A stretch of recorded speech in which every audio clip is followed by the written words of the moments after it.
欢迎收听。今天咱们来聊聊工作这个话题。工作嘛，占了我们生活里很大一块时间，但是它的意义到底是什么？可能很多人想法不太一样，有时候甚至挺困惑的。我们手头正好有几份材料，是关于一本书，叫《工作的意义》，英文是 Every Good Endeavor， 中文版好像叫《工作魅力》。作者是提莫泰·凯勒和凯瑟琳·阿斯多夫。凯勒呢是在纽约很有名的一个牧师，建了个挺大的教会。阿斯多夫他之前是在高科技公司做高管的，后来也投入职场施工了。对，背景很不一样，但都关注信仰和工作的结合。是的，所以他们俩一块写这本书，探讨信仰怎么影响我们的职业。这个角度本身就挺有看头的。我们今天的任务呢，就是从这些材料，主要是一份书的摘要和一份使用指南里，帮你梳理一下核心的观点，还有就是看看有哪些实在的建议能用在你的日常工作里。不管你干哪一行，希望能给你带来一些关于工作的啊哈时刻吧。期待这个啊哈时刻。好，这本书啊，它一上来就抛出一个观点，我觉得有点颠覆我们平常的想法。他说，工作不是咱们常以为的，就是亚当夏娃犯错之后才有的惩罚。那是什么？它是上帝一开始设计世界蓝图里就有的，是人性核心的一部分。当然了，现实里咱们的工作确实被很多问题，书里说是罪吧，给扭曲了。对，这个感受很真实。但关键是，信仰或者说基督教的福音提供了一条路，能把工作从这些扭曲里可以说是救赎出来，让工作回归它本来的意义，就是服务他人，参与到这个世界的建设里去，并且呢，通过这个来荣耀那位创造者。这个起点就很高了，把工作和创造救赎联系起来了。对，好，那我们先来看看第一个让人眼前一亮的点，就是关于工作的起源。材料里强调，在创世纪里面写了，在人类堕落就是犯法之前，工作就已经有了。这个很多人可能没注意到。上帝自己他也工作，他创造世界嘛，然后他邀请人加入进来，去耕耘和看守这个他造好的世界。所以工作是模仿上帝的创造。不管你是写代码的程序员，还是搞艺术的，或者是在家带孩子的父母，甚至是打扫卫生的清洁工，只要是正当的工作，它本身就有内在的尊严，因为它都在某种程度上反映了上帝那种创造和维护世界的工作。这个观点确实很有力，它直接就引出了呼召这个概念 vocation。 但这里说的呼召就不只是我们平时想的只有牧师传道人才有呼召。对，不是那么窄。书里强调，任何对社会有益处、服务别人的正当工作都可以看作是一种呼召。这个范围就广了。是的，这就挑战了那种我们工作就是为了赚钱，或者说就是为了实现自我价值。他把工作的目标指向了更高的地方，服务上帝，服务我们身边的人。这个想法其实挺根本的。而且这里头还有一个挺有意思的补充概念，叫普遍恩典 （common grace）。普遍恩典，这是什么意思？他的意思是说不只是基督徒，就算是没有信仰的人，也能做出对社会有价值、有益的工作，因为上帝给了所有人普遍的才能、智慧。比如说，一个不信主的医生，他也能救死扶伤，对吧？是的。一个无神论的工作师，他也能设计出很棒的桥梁，方便很多人。这个确实是事实。这本书就认为，这些工作虽然做的人可能不认识上帝，但客观上也体现了上帝对整个世界的维系和关爱。这个视角，我觉得挺重要的。它能帮我们怎么说呢？更公平地看待周围所有人的工作，避免一种好像只有信徒的工作才属灵的那种有点傲慢的感觉。对，就是承认价值是广泛存在的。他承认在教会的墙外面，同样有大量有意义的、有价值的工作，甚至可以说是反映了上帝某种心意的工作。但这不代表信仰不重要了，反而是为后面谈信仰怎么转化工作打了个基础。说得好。那说到转化，就得先看看现实的问题。咱们都知道，工作里头让人不开心的事儿太多了，可不是吗？黄了，感觉自己就是个零件，没啥意思。书里对这些也没回避，他直接就说，堕落或者说罪的影响确实给工作蒙上了一层阴影，带来了很多挫败感、不公平，有时候还特别枯燥。是的，而且书中特别点出来一个问题，这个问题可能很隐蔽，但我觉得非常普遍，哦，是什么？就是工作很容易变成我们的偶像 idolatry。偶像，不是说拜佛像那种吧？哈哈，不是那个意思，它指的是我们可能不知不觉的就把工作的成功、我们的头衔、赚多少钱当成了定义我们自己价值的东西，把安全感甚至人生最终的意义全都寄托在这上面了。啊，我好像有点明白了，就是把工作看得太重了，重到了不该有的位置。对，一旦工作不顺利或者退休了，整个人可能就垮了，觉得人生没意义了，这就是工作偶像化的表现。这个比喻确实很形象，就好像把工作这个被造出来的东西放到了创造者的那个位置上去了。没错，书里分析说，最破坏了工作里本该有的很种关系。比如，我们在工作里可能完全忘了上帝，觉得这摊事儿就是我自己说了算。自我中心。对，还可能跟同事之间不是合作，而是恶性竞争，甚至互相利用剥削。这个也常见。还可能跟自己过不去，要么就是拼命干，把自己累垮，就是现在说的倦怠 burnout。对 burnout。要么呢，就是觉得工作太没劲了，混日子，失去意义感，也很痛苦。甚至还可能跟我们生活的这个环境跟大自然的关系也搞坏了，比如有些行业对环境的破坏。是的，所以你看，要么就是把工作神化了，陷进去，要么呢，就是觉得工作没意思，绝望，想逃避。这两种极端，书里认为都是扭曲的表现。那么说了这么多问题，出路在哪儿呢？信仰到底怎么能带来改变？这才是关键。这本书的核心论证就是福音，也就是基督教信仰的核心信息，能够从根本上救赎工作。救赎工作听起来有点抽象，具体怎么说？关键在于身份的转变，就是你这个人，你的价值，你的身份认同是建立在什么基础上的。如果你是基督徒，你的身份和价值是来自于上帝无条件的接纳和爱，因为他通过基督为你做成了一切，而不是靠你工作多出色、职位多高、赚多少钱来定义的。我明白了，就是说我的价值不是由我的 KPI 决定的。对，可以这么理解。如果你真的相信这一点，那工作的动机就不一样了。怎么不一样？你就不再需要拼了命的工作去证明你自己多牛，或者是因为害怕被淘汰，心里没底才去跟别人争。你可以带着一种感恩的心，一种自由的心态去服务。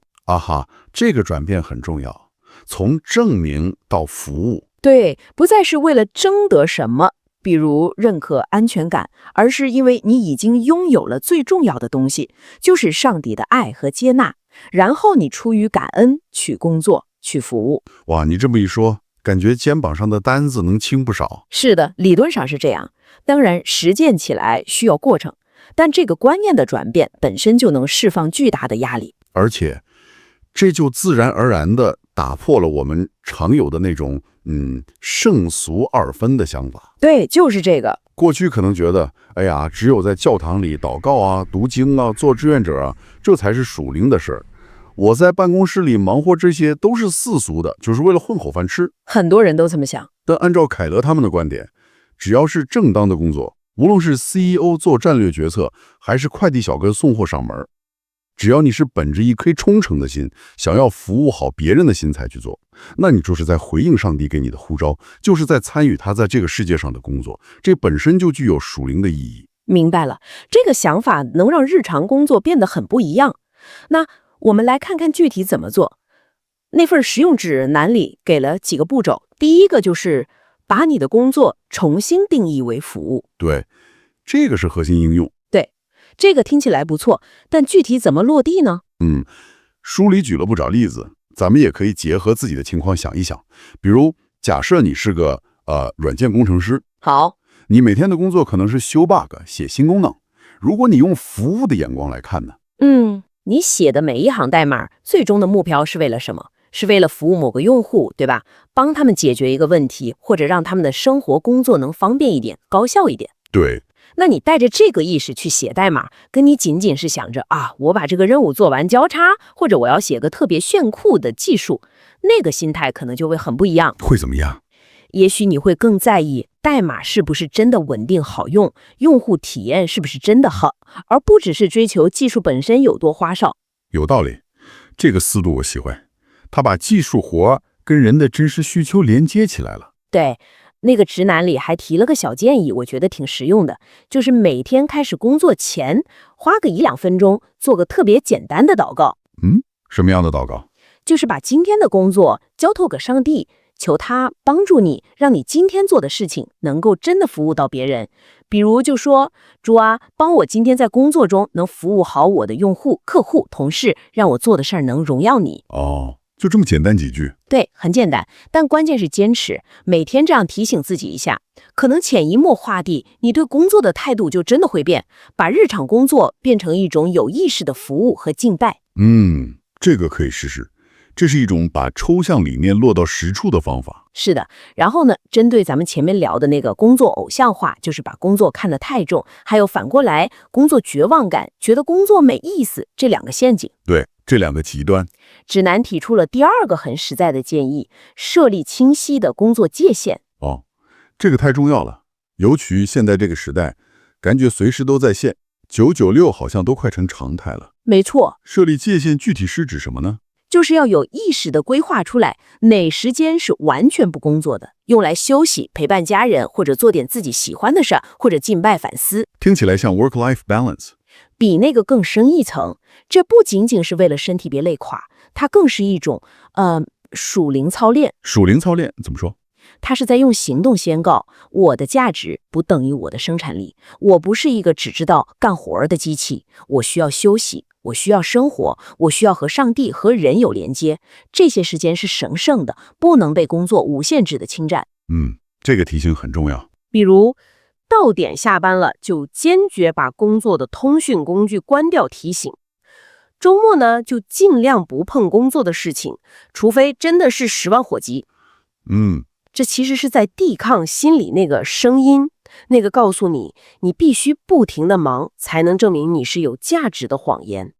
我能想象，对那些习惯了用工作成就来定义自己的人来说，可能挺难的，停下来可能会焦虑。对，非常难。所以这需要刻意去练习，甚至需要一点信心。这背后其实还是回到那个身份认同的问题上。我的价值到底在哪？是在于我是谁，还是在于我做了多少？选择休息有时候比选择加班需要更大的勇气。有道理。那第3个应用点呢？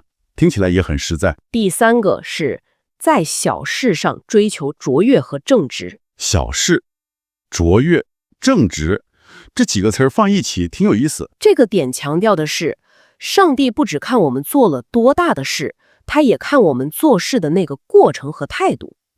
无论你的工作是什么性质，哪怕看起来很不起眼，都应该尽力去做到最好，而且要诚实。这里的卓越是指一定要做到行业第一吗？不是那个意思，是指在你自己的能力范围内做到最专业、最用心、质量最高，就是一种精益求精的态度。那正直呢？正直就是关乎道德了。诚实守信，不做亏心事。能不能举个例子？比如在办公室里。好，比如说你要写一个项目报告，你可以选择呢就随便写写，把数据堆上去，应付下截止日期。很多人可能这么干。但你也可以选择多花点时间，仔细核对一下数据准不准，想想怎么表达能更清楚，让看报告的人，比如你的老板，能更容易明白情况，做出正确的决策。这就是在小事上追求卓越。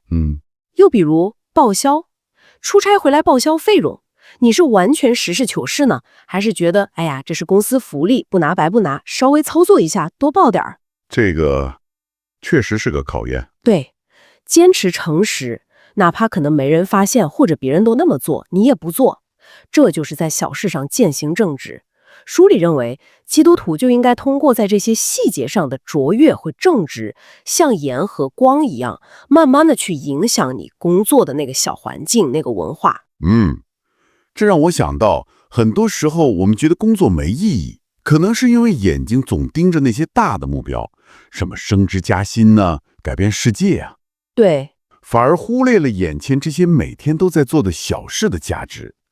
如果能在过程中追求卓越和正直，可能这个过程本身就能带来一种内在的满足感和意义感。完全正确，就是这个意思。